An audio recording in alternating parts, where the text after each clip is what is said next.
I'm joined now by Priya Donti. She's an assistant professor at MIT, co-founder of Climate Change AI, and got her PhD in computer science and public policy at Carnegie Mellon University. Hi, Priya, how are you? Good stuff. How are you?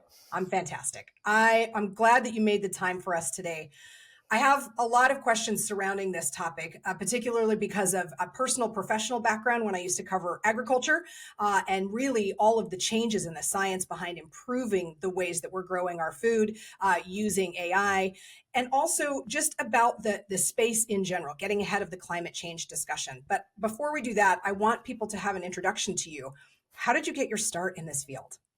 Yeah, so I knew for quite some time that I wanted to work on climate. I actually, in the first week of high school, my high school biology teacher turned our biology class into a climate and sustainability class. And I got really motivated to work on climate as an issue of kind of, human well-being and of equity that we as a society would need to solve quickly.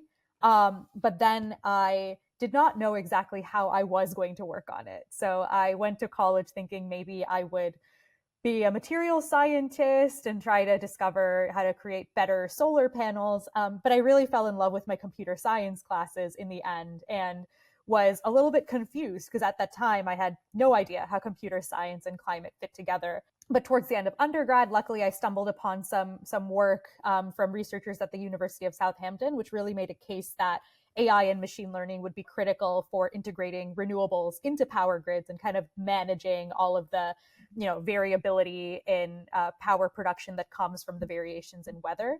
And so I got really excited about this idea that here computer science was going to be a really critical part of decarbonizing power grids, and just haven't looked back since then. It's interesting to me that it was a teacher in high school who inspired you, and now you are teaching. What is it that you hope to impart in your students? Yeah, so I definitely hope to impart this idea that we have a lot of very important societal issues that need to be addressed. Climate, very high among them, but there are of course many others. And that the way in which I teach I'm at MIT, so I'm teaching sort of students who are in a technical space, and that the way we choose to innovate on or leverage those tools has a lot of bearing for these societal problems. And so I really hope to impart that we should be doing technology in an impact oriented way, but we also need to know what impact means in that context. And we also need to know what the kind of responsible, equitable, and ethical practices are that are necessary to actually do technical work that is impact aligned. You just mentioned the paper that sort of inspired you to pursue this further, describing AI as being critical. Words like critical and essential and mandatory carry a lot of weight. Do you agree that that is in fact the case? Or is that something that because we're very excited about AI, perhaps we need to back a little bit off of and take a higher altitude look and perspective at where we're going next? It's a great question. And I would say when it comes to the use of AI for climate action as a whole, there are places where it is critical, there are places where it's helpful, and there are places where it is inapplicable or inappropriate. And so we really do have to distinguish, right? Making sure that we are leveraging these tools in places where they are actually the right fit. When it comes to power grids specifically, though, I will say critical in that there are a couple of things that are happening as we're starting to move to next generation power grids with large amounts of renewables. One of which is that we have to manage the power grid at greater speed to deal with the fact that you have much more real-time variation in how much power is being supplied into the system, because your solar power is varying based on the weather, your wind power is varying based on the weather. And our kind of existing optimization and control techniques where we write down the equations of the power grid and explicitly solve over them are not able to kind of solve fast enough for that to happen. We also are starting to need to manage the grid at greater scale because we have more devices coming online, not just your distributed solar and wind power, for example, but also your electric vehicles, your batteries. And similarly, kind of just doing this in a top-down physics optimization kind of way isn't working. And yet on the power grid, we have a large amount of data that's being collected through sensors, and that provides an opportunity to manage the grid in a much more dynamic and data-driven way. And so when we think about analyzing patterns automatically in large amounts of data. Well, that's exactly what machine learning is. And so this is why I would say that AI and machine learning are critical, because as we're switching this paradigm of how we manage power grids to be more dynamic, to be more data driven, in order to enable us to integrate renewable energy, we are going to need to manage large amounts of data automatically, which is precisely what machine learning is. So you said a couple of things that I want to talk about specifically here. When we're talking about power grids, which is something obviously you're very passionate about, you can try to solve for managing your power grid more effectively, but you have very little error to get it wrong. Either it becomes very wasteful and it defeats the purpose of why you've done this, or worst case scenario, you take a power grid offline because you have not appropriately solved for that. How do we get ahead of that? What is the strategy? Yeah, and so what we really need is for all of the things we do to optimize and control the power grid to be really cognizant of the underlying physics and engineering equations associated with the power grid. So even if you think about machine learning related techniques, usually they take in data, they learn average patterns, and they provide information, based on those average patterns. And so you do well on average, but in the extreme, you might fail catastrophically, and that means a blackout of your power grid. And so what my research group focuses on is, how do you actually internalize knowledge of the power grid physics, of the power grid constraints, into the way that you build machine learning models in the first place? And that way you have these machine learning methods that are guaranteeing that they will satisfy the physics of your power grid, and as a result not kind of make those mistakes that cause your power grid to black out. And a lot of these things are in their early stages, so there's a lot of room to kind of be more realistic about the physics that we're kind of actually representing in our machine learning methods and things like this. But the path forward, I think, is really thinking about, what does it mean for the power grid to operate appropriately from a physical perspective? And rather than throwing away that knowledge and just saying, oh, we'll learn it from the data, you actually want to leverage that knowledge much more explicitly to make sure that you're kind of producing methods that have some kinds of provable guarantees. The newcomer on the scene, relative, but still, when you're talking about these structures, these are, the power lines and things, and our factories have been around for a very long time. What we are adding into this mix now is solar power, occasionally wind power, in some cases wave power, back into the grid, and that is creating a new variable. And do you think that where we're headed with machine learning, we are able to account for and solve for that? And that's the goal. And so I think this idea that we need to just radically change the way that we manage our power grids, and that this kind of mixture of large scale data driven learning plus existing physical knowledge is going to be methodologically how you create that kind of engine powering how the grid is actually optimized. And yeah, machine learning is going to be a big part of that. How do you test this? So this is something that right now, whether it is using machine learning or other techniques, we actually need to be building kind of better simulation environments and test beds that are fed with kind of, real or realistic power grid data, or real or realistic power grid topologies, so that you can actually test your methods out against these simulated environments, against metrics that reflect kind of realistically what would happen on the ground. And then as a result, combination of improve your methods to actually be able to deal with those things, and actually validate when something is meeting those requirements, when it maybe can get to the next stage of readiness for testing. And there have been some initial efforts here. For example, the learning to run a power network challenge by the French operator RTE, which basically put out a kind of reinforcement learning friendly simulator alongside various challenges reflecting some initial things they're seeing on their grid, to try to test the readiness of kind of reinforcement learning methods for power grid optimization. And I think we need more things like that, and also that are connected to each other. So if you kind of do well in a simple test environment, what's next? How do you further validate it towards more and more realistic environments and create that pathway to deployment? You mentioned the way AI can either be, critical, helpful, or inappropriate. We will come back to that. But when you talked about running simulations and finding a way to do that, what I am thinking of is the amount of power that compute draws. And I want to talk to you about how do we get ahead of using compute, knowing that it has a power drain, against assessing the benefit of the climate change goals that we can achieve. How do you balance this in your mind when you think about this at night?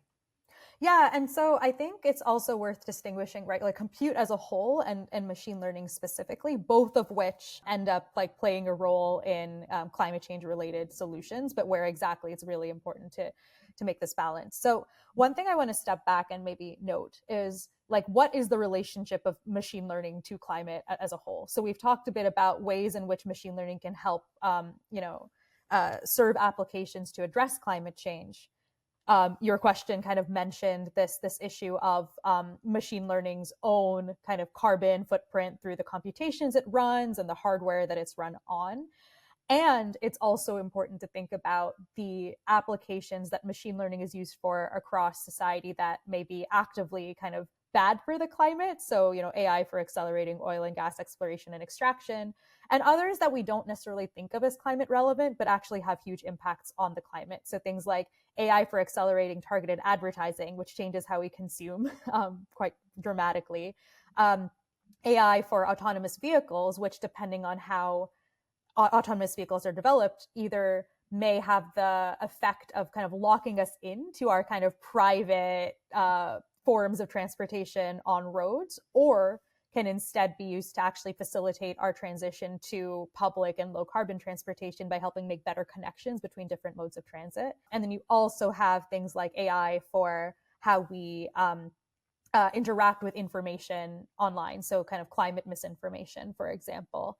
And so kind of holistically, what we need to think about is as a whole, how we kind of increase the extent to which the applications of AI are aligned with good things for the climate and kind of not misaligned actively. And then also how you bring down the footprint of AI and AI's compute and hardware itself. The reason I stepped back and took that framing is because sometimes this framing comes up as, oh, you're working on AI for climate, but isn't it bad because AI has a compute impact? And it's like, well, AI has a carbon footprint itself. So yes, we absolutely need to think about this, but we need to think about this not just in the context of climate applications. We need to think about it as a whole across all applications. And we need to, as a society, align all of the ways that AI is used with climate. It doesn't help if you have an energy efficient AI model, but that model is ultimately facilitating oil and gas. So you really have to think about both sides of the equation, both at the specific application level and more broadly. How I specifically think about this in my own work is through both the choice of application and the choice of methods. So for the application of kind of machine learning to facilitate the decarbonization of power grids make up electricity production and transportation makes up about a quarter of global greenhouse gas emissions. And a lot of decarbonization strategies in other sectors like buildings, like transportation, depend on the power grid being decarbonized so that you can create your, you can plug in your electric vehicle to a clean grid, or you can, use electric heating in buildings. And so the kind of, given the criticality of AI and machine learning to that and the kind of pot of emissions that helps to address, that's where it's like the choice of application has a big enough impact that the compute is kind of, the impacts of the computer outweighed. But even within that, actually, a lot of my work emphasizes bringing in existing knowledge from the grid and not relearning stuff from data where you don't have to.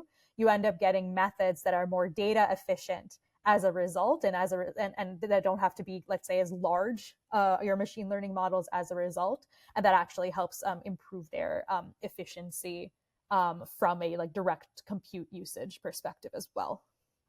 What in your field are you most excited about right now?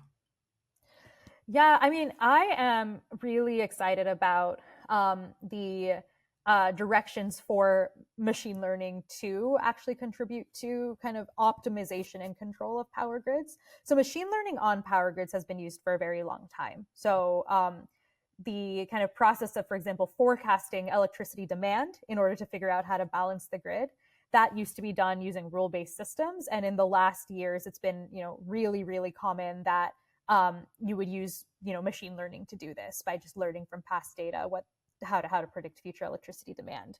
But where I think there's been a harder time making inroads is in those places where you're actually actively optimizing the system. Because when it comes to a forecast, you can have multiple methods that are forecasting. You can look at all of them. You can figure out which one you like. You can figure out which one you trust.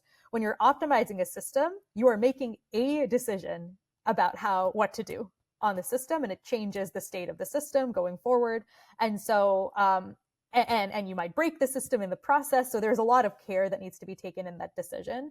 And so I'm really excited to see that there actually, I think, is interest in thinking about this in power grids, and that there has been kind of a bigger mobilization of not just researchers, but also power grid operators and software providers who are coming together to try to address this. You speak about operators, you speak about, folks on the software side of things. And this goes back to maybe potentially solving for one of the most challenging problems in this, which has nothing to do with AI, and that's the people problem. How do we foster an environment of collaboration for all of the things that AI potentially could do so that we're all on the same page moving forward? Absolutely. And so I think that there are a couple of things that are necessary here. So one of them is large scale education and capacity building on topics at the intersection of AI and climate. And this takes two major forms, one of which is equipping people with literacy about what is it that AI is good for, but what are its pitfalls? What are its limitations? And also, what does it take to kind of leverage AI within your own organization from a tooling perspective, from a people and skills perspective? This is something that even if not every person in the world knows how to actually develop an AI or machine learning model, there are lots of leaders and lots of policymakers who need to be able to understand how to actually strategize around this within their organization and facilitate the implementation and evaluation of AI where it makes sense. So that's one. And then the second is actually you do need more people with the skills to do this. And I think this is not just, okay, let's make sure everybody is a computer science major. I think that's actually the wrong answer, because a lot of ways that AI is integrated across society require knowledge of electrical engineering or agriculture or biology. And so you need people who are coming from backgrounds that are not just computer science to also be engaged in the actual implementation of computer science. And so that kind of like interdisciplinary and multidisciplinary skills building is really, really essential. In addition to then helping people discover each other better, form interdisciplinary and cross-sectoral teams, and also providing a really key grounding in the kind of values and ethics that are needed to do this work in a way that is actually having a positive impact. And again, knowing what impact means, as well as it's actually serving the needs of a diverse range of stakeholders rather than just a select few. And kind of as part of that equation, so during my PhD at CMU, I co-founded a nonprofit called Climate Change AI, which is still going strong, and we work across a lot of these areas to provide large-scale education, connection building, and guidance on what it means to do this work in an impactful, responsible, and equitable manner.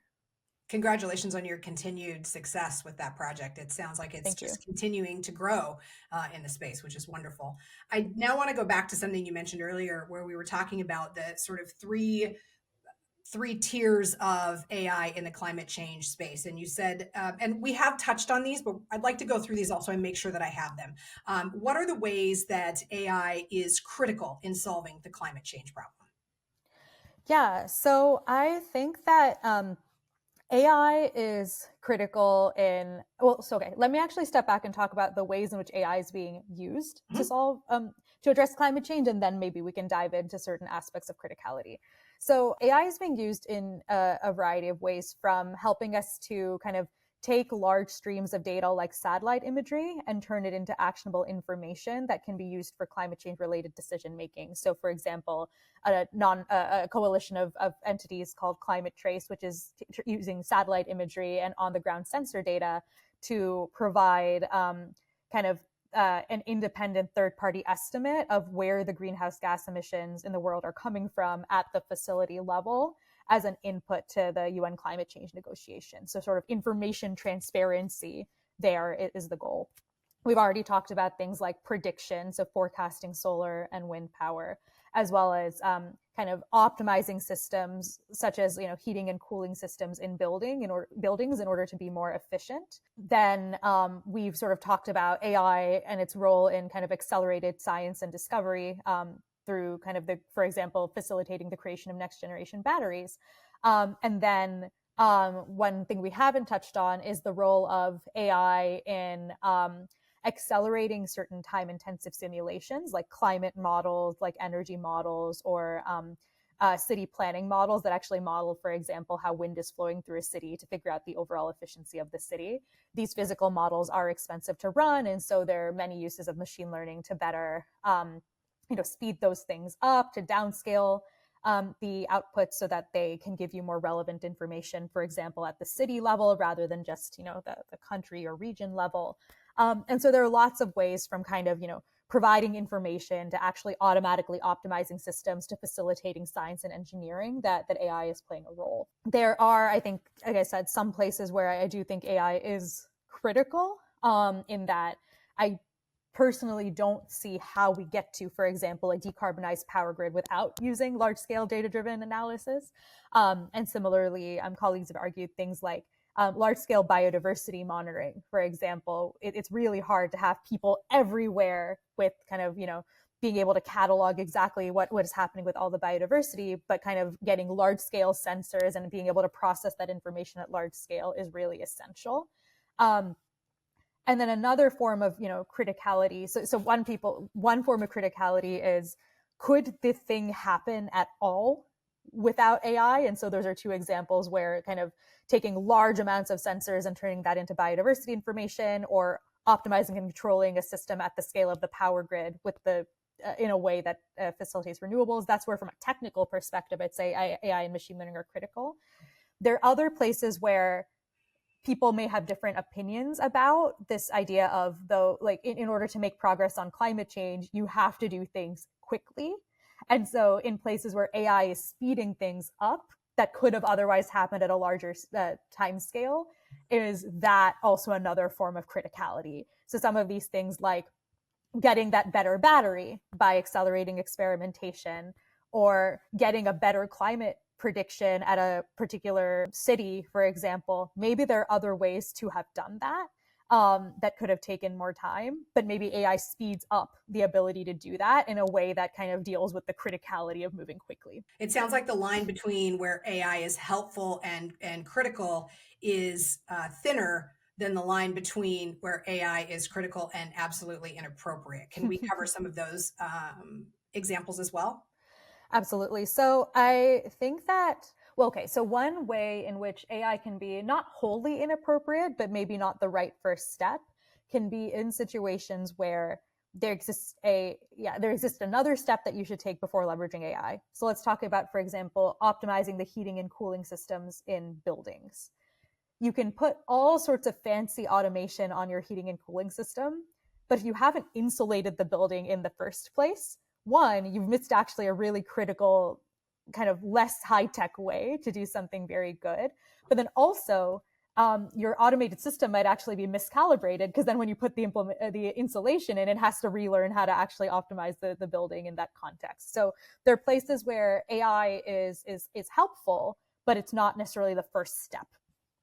There are other places where I would say that AI is a Band-Aid solution, and should be, and it doesn't mean it's a bad solution, but where maybe the real solution lies elsewhere. So for example, there's a lot of really cool work that's looking at how to take corporate financial disclosures and mine climate relevant information from those in order to help to better figure out what corporate action on this should look like, and to shape regulation. And that's a really great application, because it basically says, this is the information we have and we have to leverage it in some way. But if the longer term idea is, okay, we want to use corporate disclosures to be able to analyze information at scale, maybe asking corporates to give their information in a structured format rather than text is actually the longer term solution there. So figuring out where is it that AI is being used to sort of compensate for the fact that we have a system that is imperfect, and doing that, but then realizing what it means to make that system better, that rather than just without thinking about it, digging into the AI side as the actual perfect solution. And then a place I would say AI is truly inappropriate is places where it is being used as a kind of to pretend that a decision is objective when really a decision is really value laden. So policymaking, for example, when it comes to climate related policymaking, there are lots of hard decisions we're going to have to make in terms of how we spend our money, in terms of who are the winners and losers, in terms of how we spend that money. And putting a bunch of data into an AI system and expecting it to spit out what the optimal policy is kind of something that people have actually pitched to me before, but is a way to basically like shunt a lot of the decisions to actually the biases that exist in the underlying data rather than actually facing them head on. And so these situations where you have a value laden decision to make, AI can maybe provide an assist to that. I talked about information transparency, for example, but you can't expect an AI system end to end to kind of make a big policy decision for you, for example. Well, this goes back to, as I mentioned, solving for the problem of collaboration and making sure that people with a vested interest who tend to have loud voices are really a part of what is the broader conversation. Yeah. In all of this. Priya, what am I not asking you? Oh, it's a good question. So I guess given that the kind of audience of this podcast is people who have often like a computer science background, I think a big question that can come up is, what do I do as a computer scientist to best get engaged in the climate fight? And implicitly, I think there have been some ideas we've talked about here. So for example, I think there are a lot of ways that AI, machine learning, and computer science can directly contribute to climate solutions. And I really hope that people kind of choose to engage in that particular way, because I think it's just a situation where we need all hands on deck, honestly. But as I also emphasized, it's kind of doing AI for climate doesn't just mean layering some AI for climate applications on top of the rest of AI and just letting the rest of AI proceed as usual, however it would like to. We need to also make sure that the way we do AI in a business as usual setting is also in increased alignment with climate change related goals. So that means thinking about, okay, for the direct computational and hardware related effects of AI, how do we build AI differently? How do we make it more energy efficient? How do we kind of not just assume that we can have infinite compute and infinite everything in order to make this happen? How do we green the grid, which is super important, but not sufficient. We need to have huge energy efficiency gains to decarbonize the energy system. So we need to, both green the grid that is powering AI computations and also kind of make these more energy efficient. And we also have to think about the hardware related impacts and the kind of other operational impacts. For example, data centers are using a lot of water in their cooling and are often in water stressed regions. And so now you're competing for different uses of water. So how do we site our data centers better in a way to deal with that? So I think there's a lot we can do kind of on the methods side and on the infrastructure side. And then for those who are working on kind of, AI applications across society, I mean, there's some things that are trite. Like if you work on AI for oil and gas exploration and extraction, maybe just don't. But also things like if you are using AI to do something like work on autonomous vehicles, maybe step back and think about how can I actually do that work most effectively, like, or what nuanced choices change, whether that is kind of facilitating public transportation or private transportation. Are there differences in assumptions I'm making about the sensors that are available and the data inputs that are coming in? And how do I actually just like reshift my work a little bit to facilitate that kind of low carbon transport system? Or if you're doing things like AI for on-demand delivery, are there ways I can put kind of emissions efficiency and carbon efficiency in the objective function of what I'm working on so that I'm co-optimizing for that alongside whatever other things I'm optimizing for? So I think there are a lot of nuanced ways we can think about, even for the work we're already doing, how do we make it more climate aligned, and doing things like advocating for internal carbon pricing within your organization that covers both your on-site emissions and the impacts of the applications that you're working on, as well as doing things like internal ideation within your research groups and your organizations on what are the nuanced ways we can try to make this more climate aligned, I think is really critical. My last question to you, Priya, is are you optimistic we can do this? Yes. So I think that when it comes down to it, right, unfortunately, we are not on track to meet some of the decarbonization targets that we as a society were hoping to meet. But it's also worth noting that, climate is not an on and off switch, in the sense that it's not like, oh, if we don't meet this target, that's it. Every kind of ounce of greenhouse gas emissions we prevent going into the atmosphere now means that we are kind of reducing the extent to which climate change occurs. And so kind of really decisive action is really critical. And there are just lots of really smart and enthusiastic people who care and who are working on this, which makes me really optimistic. Priya, thank you so much for your time. Absolutely. Thanks, Steph. You've been listening to Does Compute, the podcast that examines how computer science is building useful stuff that works. Thanks so much for joining us. I'm Steph Stricklen.